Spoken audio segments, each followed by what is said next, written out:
All right, so in this video, we're going to be reviewing over all the important sagittal structures of the brain. So in the last video we made, we were talking about really just the external structures. So now we're going to be looking at these different internal structures. We're going to start at the back of the brain. And before we begin, I should probably just reiterate the difference between cisterns and ventricles. So a cistern is any space outside the brain. A ventricle is any space inside the brain. So we'll start right here. So remember, this is where the superior cistern is right there. It's a space outside the brain between the cerebellum and the cerebrum. The other important space outside the brain at the back end here is the cisterna magna. So the cisterna magna is this space right here between the cerebellum and the brainstem. As we move past that cistern and start entering the brain right here, now we're going into the fourth ventricle. So this space right here between the brainstem and the cerebellum, that space right there is the fourth ventricle. We've got the cerebellum above it. We've got the brainstem below it. As we continue moving through the fourth ventricle, you see there's this little flappy guy right here. It's a membrane. This is known as the anterior medullary velum. It's kind of towards the rostral end of the fourth ventricle. So that's where we find our anterior medullary velum. And as we're kind of moving forward here, we should probably point out that if we were to look at this side right here, we can see here's the medulla, here's the pons. And if we're going to be naming the separate encephalons of the brain, this would be the myelencephalon right here, which is just pretty much the medulla. And then the metencephalon is the pons, as well as the cerebellum. So pons plus cerebellum equals metencephalon.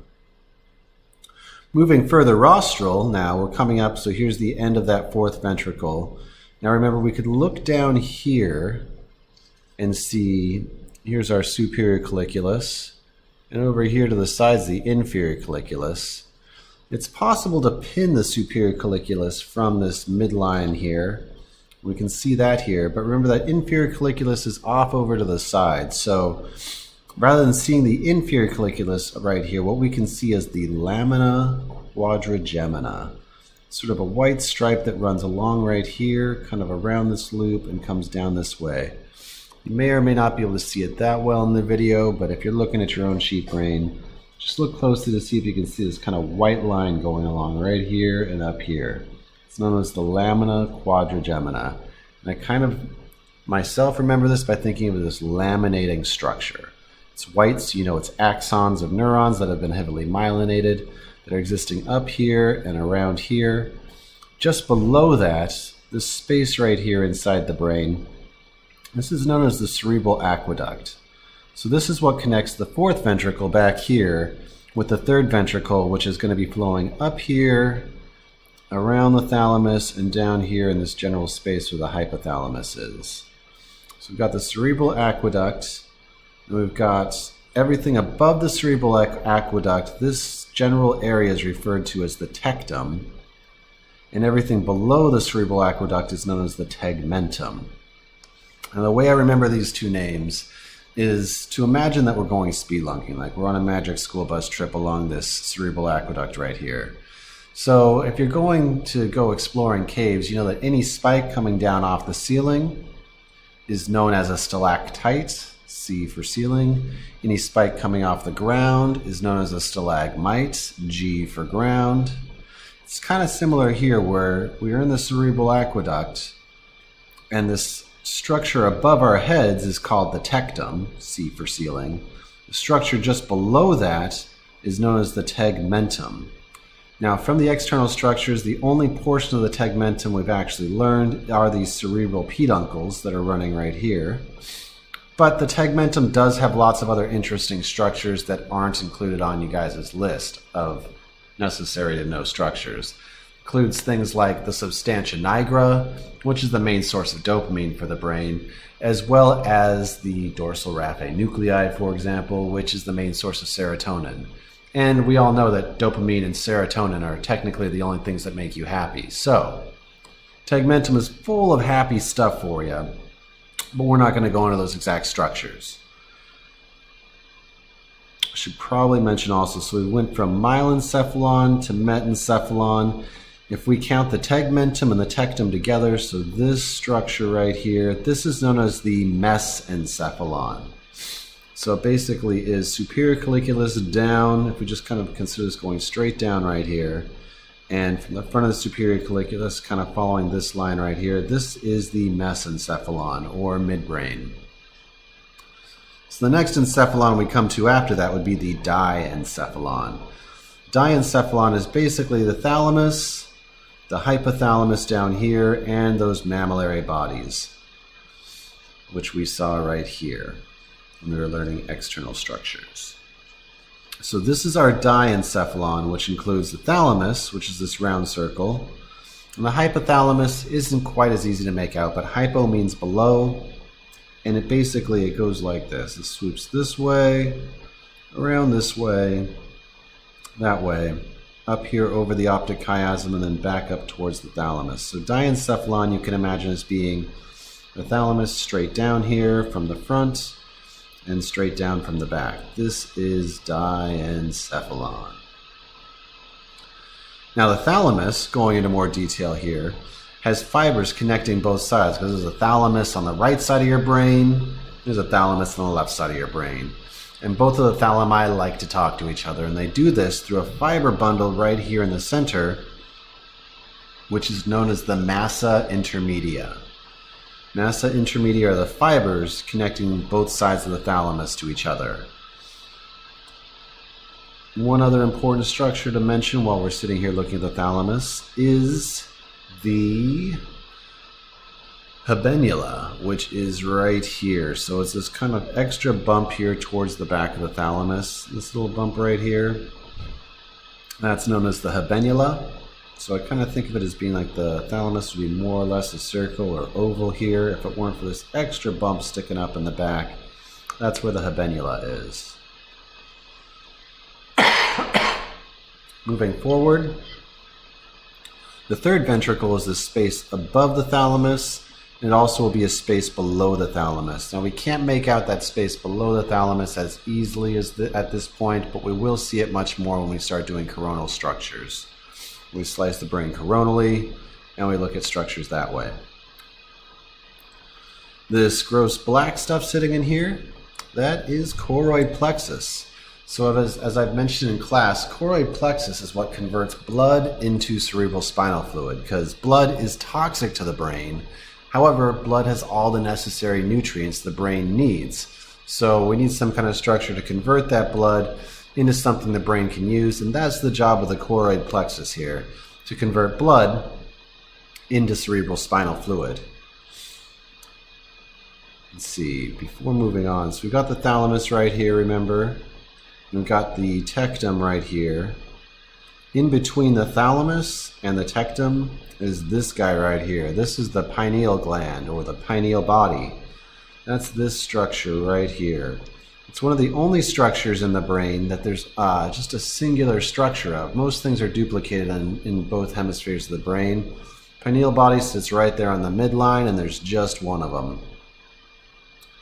Just above the pineal body, we can see that we've got the back end of the corpus callosum here. The back end of the corpus callosum is known as the splenium. As we move along forward on it here, this is the body of the corpus callosum, kind of a boring name. No one thought of something creative for it. And then as we come towards the front, this bend here towards the front of the corpus callosum is known as the genu. And this bottom, most front and ventral portion of the corpus callosum is known as the rostrum. So this whole guy right here goes rostrum to genu at the curve, following back to the splenium towards the back. And the corpus callosum is how 3 out of the 4 hemispheres of the brain communicate with each other. So the splenium is used so visual cortex can send information between the 2 hemispheres of the brain for the occipital lobe. The parietal lobe, this portion right here, is using that body of the corpus callosum. And the frontal lobe is using that genu and rostrum to communicate with each other. We've got this corpus callosum running along here. Just below the corpus callosum, this white fiber bundle that runs around the top of the thalamus and down then just rostral to the thalamus right in front of it, this is known as the fornix. right here. This is our fornix. It runs right down here in front of the thalamus, and you can see that there is a white dot that sits just in front of the fornix, which is, you may or may not be able to see, but it's about right here. That's known as the anterior commissure. So I mentioned 3 out of the 4 hemispheres of the brain communicate through the corpus callosum. The one that doesn't do that is the temporal lobe. The reason why is because it's way over here on the side and it doesn't want to communicate all the way up and over. So what it's doing is using that anterior commissure right here to be able to communicate, just having its own separate line straight through the brain. So that's where we find our anterior commissures, just in front of the fornix. And then just in front of that, this general area right here is known as the septum or septal area. So the septum or subseptal area is sitting just ventral to the front part of the corpus callosum.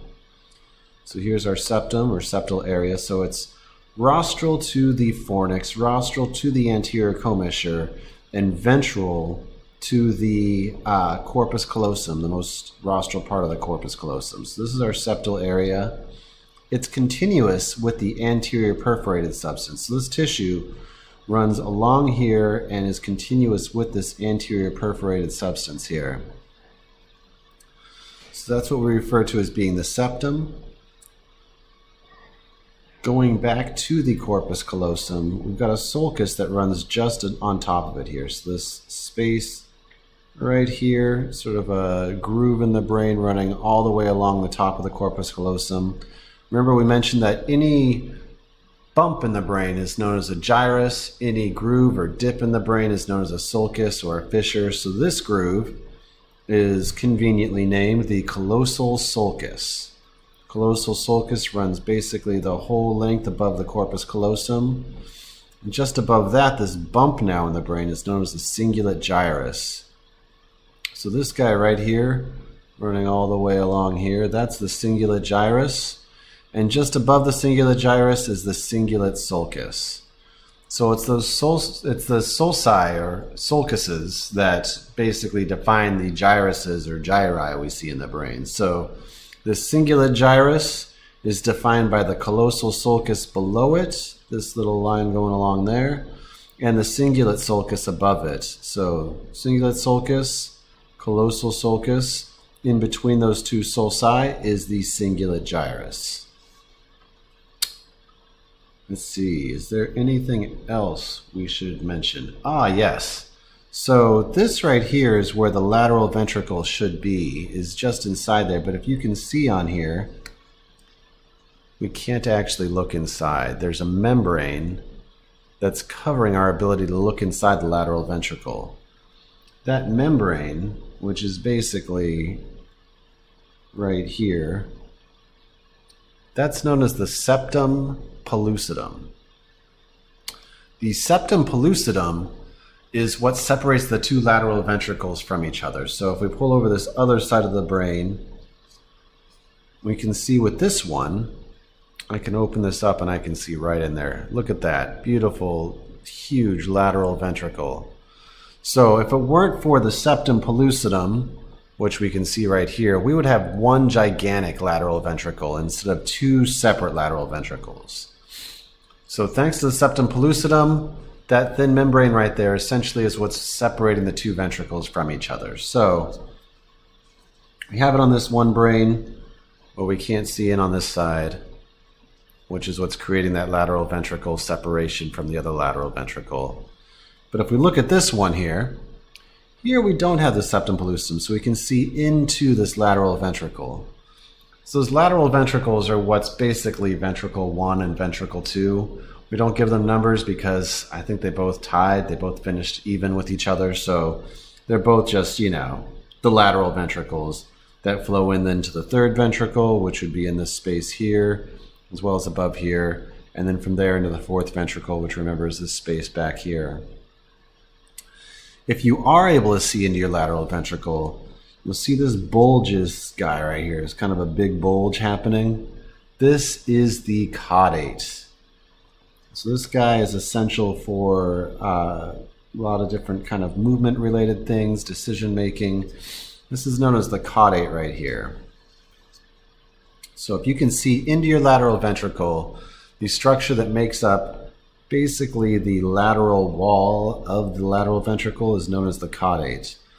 The roof of the lateral ventricle you can see is the corpus callosum here, and the floor of the lateral ventricle is this fornix as far as looking at it from the sagittal section. And that wall that's inside here, this guy right here, that is our caudate.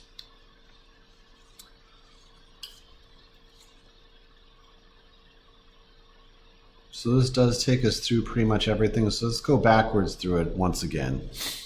We'll start out with talking about the encephalons. So remember, telencephalon is anything that's like this cortical structures. All of this stuff is all telencephalon. Corpus callosum would be telencephalon. In fact, everything that's from here, around here, this is all telencephalon. Moving farther back from the telencephalon is where we have the diencephalon.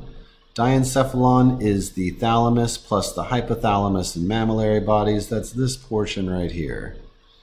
Going back from there, we have the mesencephalon, which is this structure right here, which includes the tectum at the top, cerebral aqueduct in the middle here, and the tegmentum at the bottom. This all together is the midbrain, or the mesencephalon. Going back from there, then next we have the metencephalon, which is the pons, and the cerebellum. And lastly, the myelencephalon is essentially the medulla.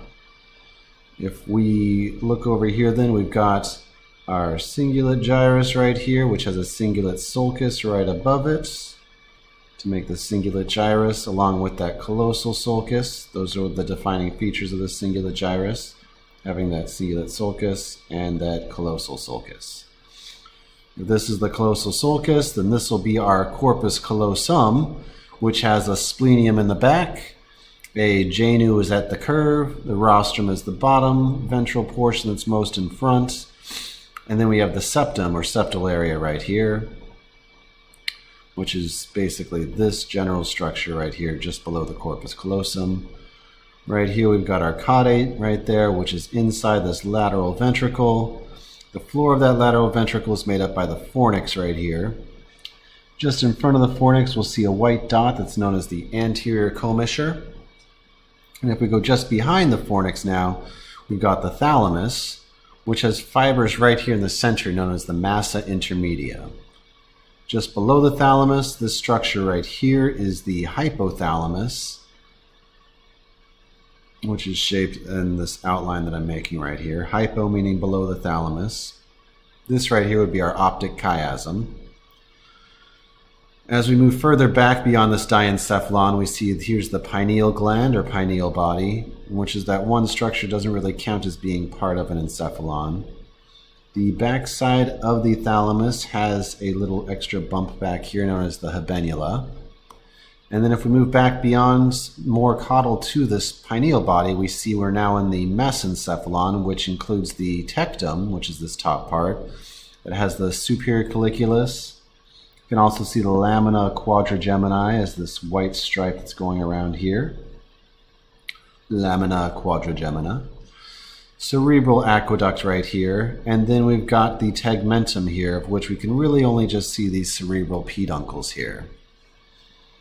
Moving further back now, we've got the pons, along with the cerebellum, making up the metencephalon.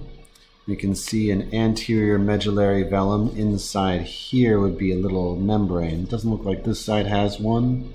Well, oh, there we go. Here's our anterior medullary velum. Is that membrane here that's kind of towards the end of the fourth ventricle. Moving back, we've got that fourth ventricle, medulla, cerebellum, cisterna magna, the space outside the brain right here. Superior cisterns is space outside the brain right here.